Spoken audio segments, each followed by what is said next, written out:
Hi there, I'm Rebecca Willumson. I'm the publisher of Fierce BioTech, and I'm here today with Ariel Katz, co-founder and CEO of H1. Ariel, thank you so much for joining me. Thanks for having me. It's awesome to be here with you.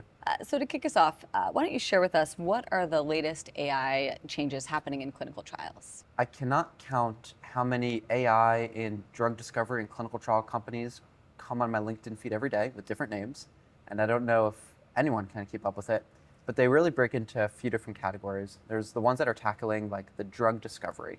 I'm going to find the next obesity drug to cure obesity, the next GLP-1. And there's a few big companies, like Google has a spin out, there's a few other winners there. Those companies are developing the latest therapies and testing which ones are gonna cure disease. That's like the flashy, exciting ones that you might hear about. But just like with hospitals, the biggest bang for your buck comes with the administrative overhead reduction. The same thing for clinical trials. Once you're doing clinical trial, you sort of already believe in the science. You're investing hundreds of millions to test it. And the part that can make the biggest impact on bringing that drug to market is on the operational administrative side. And that's where we're focusing, and we're excited about for making sure the right doctor is selected for the trial, making sure the right research site is selected, making sure you know where patients are and you're reaching them directly, making sure that you know when you're drafting your protocol for your clinical trial, you know exactly where you're going to do it and when those patients are going to be there. Some of those basic questions are now solvable with AI that were not solvable before. So hopefully the drug discovery startups, AI stuff, do their thing, accelerate discovery. And then we're working, and a lot of companies are, to clean up the operational side of clinical trials. So those are really the two breakdowns of innovations we're seeing out there. So tell me, what's the most exciting change you're seeing in the industry when it comes to clinical trial innovation? I'm most excited about the administrative change. There's been a lot of changes at the FDA, which we all know, some good, some bad. But they've really adopted AI. They came out a few weeks ago saying how they're going to be using AI to be doing reviews, which is innovative, and we'll see if it works. I'm excited about that. And then with sponsors, I think we're past the point of experimentation, and they're realizing if you continue to experiment, you're falling behind. I was on a panel yesterday with the president of Parexel, and he had the same realization. There used to be a mindset of, you don't want to be the first to experiment with new technology because it could fail. You know if it's going to work. Let's let the bigger companies experiment, and then we'll go and see what works, and we'll follow through. If you do that, you will be like in the dark ages behind when it comes to AI and innovation. And so we are seeing our industry, which generally moves slow, move quite quickly in picking up some of these new technologies. So I'm just excited about that change in mindset, change in mentality that we're seeing in the industry today. Talk to me a little bit about how recent changes in drug pricing, MFN, how are they changing the way clinical trials are run? Have you been to Trump RX? Does it work yet?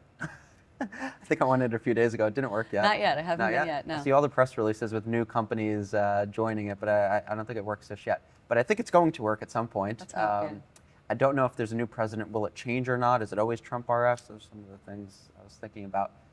Besides the jokes on it, though, when I chat with leaders at pharma companies, they say a few different things. Most favored nations.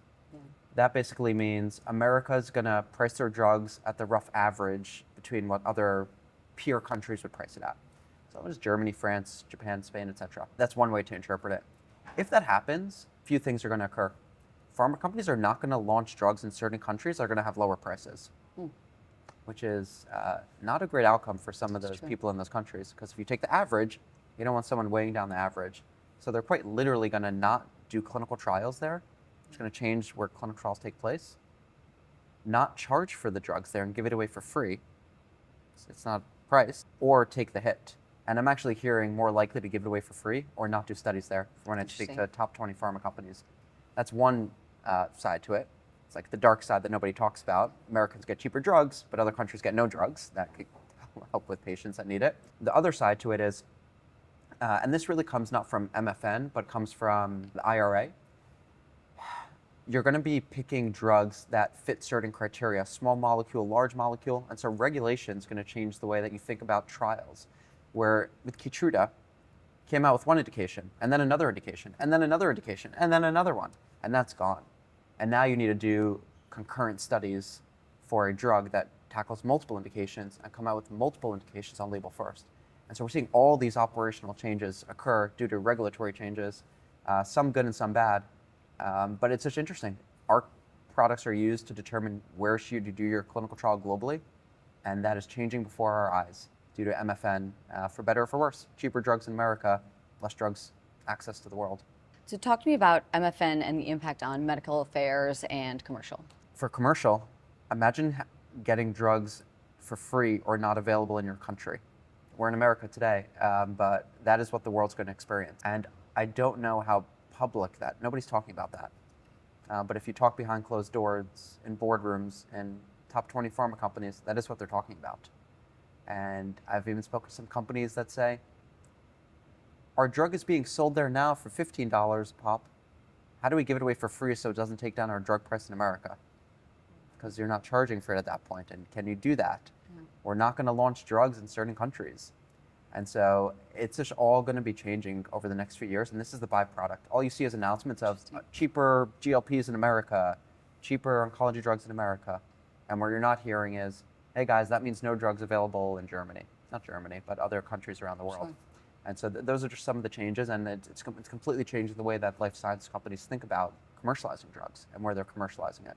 So to close, I want to pivot a little bit, but tell me, how do companies become AI ready across R&D, medical, and commercial?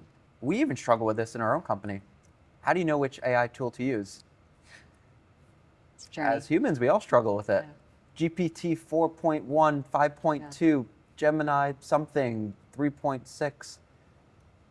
Oh, we're a technology company and we have no idea, can't keep up with it. As humans, we can't keep up with it. Every new model is going to take over the world. And so it's hard enough as consumers, let alone as companies. And so when we speak to our partners, we always say, like, have a decision framework, evaluation framework, where you're assessing certain defined questions, and then be aggressive in how you implement them internally. And if you don't, you're going to be left way behind. And these innovations are coming, whether you like it or not. Yeah. And if you don't adopt, you're just going to be slower, and it's going to impact your bottom line. And so we always try and push folks to have a strong assessment criteria when they're going through that evaluation. And you need to move aggressively in this day and age, or you will be left behind. We're past the, is AI real? Yeah. Is it going to be adopted by enterprises? It's long past the conversation. And so I think this year we're going to see a lot more adoption within life sciences companies adopting AI across the spectrum. Very good. Well, that's a perfect place to close out. Yeah, thank you so much for joining me. This is great. Thanks for having me.